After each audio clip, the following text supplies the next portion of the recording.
అందరికీ నమస్కారం అండి.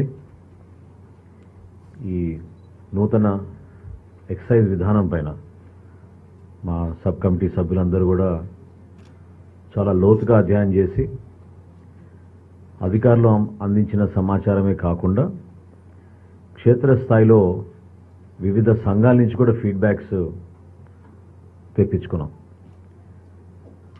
వాటిని బేస్ చేసుకుని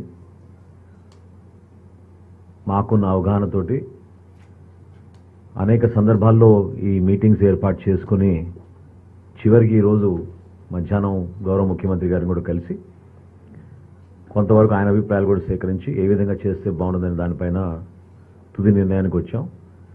రేపు జరగబోయే కేబినెట్ సమావేశంలో మా నివేదికని కేబినెట్కి సమర్పిస్తాం.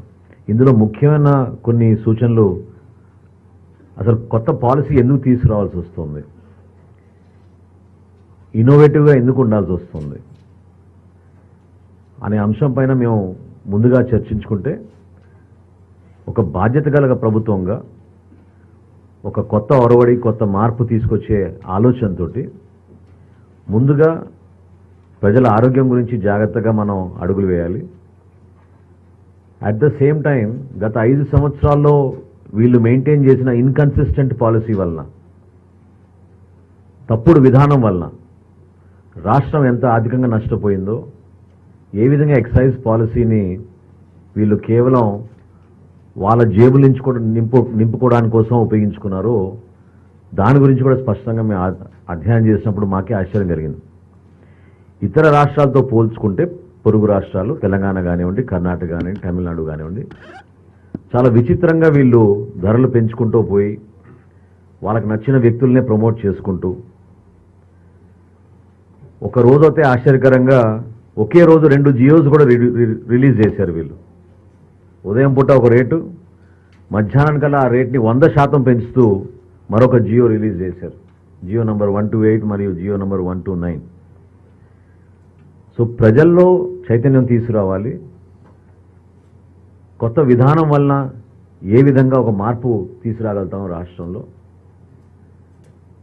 కూటమి ప్రభుత్వం ఏర్పడిన తర్వాత ఎలక్షన్లప్పుడు మేము చేసిన వాగ్దానాలని జాగ్రత్తగా స్టడీ చేసి ఈ విధానం ద్వారా ఖచ్చితంగా ఎన్ఫోర్స్మెంట్ ఇంకా మెరుగయ్యే విధంగా, ఎవరైతే దీనికి బానిసలయ్యారో వాళ్ళని అక్కడి నుంచి దూరం చేయడానికి కోసం స్పెసిఫిక్గా డీఅడిక్షన్ సెంటర్స్, కౌన్సిలింగ్ సెంటర్స్, వాళ్ళకి అందించాల్సిన ఆరోగ్యపరంగా మేము అందించాల్సిన సహాయం, వీటన్నిటిపైన కూడా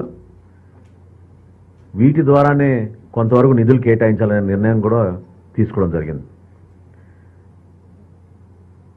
చాలా వరకు వీళ్ళు గత 5 సంవత్సరాల్లో అధికంగా ధరలు మెయింటైన్ చేసి ప్రభుత్వమే నడిపిస్తే ఈ బిజినెస్ ఖచ్చితంగా ప్రజల్లో per capita consumption of alcohol తగ్గిపోతుందని ఒక ప్రచారం చేశారు వీళ్ళు.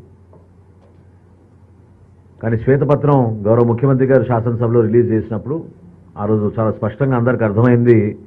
గతంలో 5.55 పర్ క్యాపిటా కన్జంప్షన్ ఉంటే జగన్మోహన్ రెడ్డి గారి ప్రభుత్వంలో ఆ కన్జంప్షన్ 6.23కి పెరిగింది పర్ పర్సన్.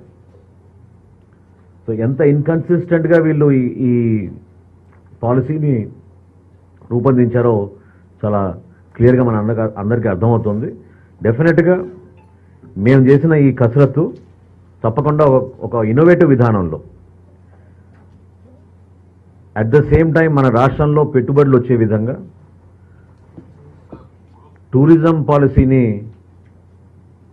దీంట్లో ఇంటిగ్రేట్ చేసి సర్వీస్ ఇండస్ట్రీని ఇంకా ప్రోత్సహించే విధంగా, టూరిజం శాఖ ద్వారా కూడా రాబోయే రోజుల్లో దీని గురించి లోతుగా అధ్యయనం చేసి అటువంటి ప్రాంతాల్లో ఫర్దర్గా ఈ ఎక్సైజ్ విధానం ద్వారా ఏ విధంగా మనం కొత్త ఎస్టాబ్లిష్మెంట్స్, రెస్టారెంట్స్ కానివ్వండి, హోటల్స్ కానివ్వండి, అక్కడ అందించాల్సిన అవుట్లెట్ల ద్వారా ఏ విధంగా మనం కన్జ్యూమర్ని చివరిగా అతనికి వెసులుబాటు కల్పించి ఒక మంచి చాయిస్ ఆఫ్ క్వాలిటీ ప్రోడక్ట్స్ ఉండేటట్టు, ఎక్కడ కూడా క్వాలిటీలో కాంప్రమైజ్ కాకుండా చేయాలనే ఆలోచనతోటి గౌరవ ముఖ్యమంత్రి గారు ఇచ్చిన సూచనలు మేము చాలా వరకు దీంట్లో పొందపరచగలిగాం. ఫర్ ద ఫస్ట్ టైం రాష్ట్రంలో కొన్ని ప్రీమియం అవుట్లెట్స్ కూడా ప్రపోజ్ చేశాం.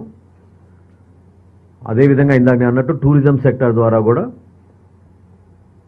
కొత్తగా మనం కొన్ని ప్రాంతాలను ఐడెంటిఫై చేసి అక్కడ ఇన్వెస్ట్మెంట్స్ బాగా వచ్చేటట్టు మా వంతు మేము జాబ్స్ క్రియేషన్లో కూడా ఇది హెల్ప్ అయ్యే విధంగా ఉంటుందనే ఆలోచనతో కొన్ని ప్రపోజల్స్ తీసుకొచ్చాం. ఇవన్నీ కూడా రేపు క్యాబినెట్లో మేము will submit to the cabinet and cabinet will take the decision. But I'd like to thank all my colleagues for giving me this opportunity and to the Honorable Chief Minister and the Honorable Deputy Chief Minister. Thank you.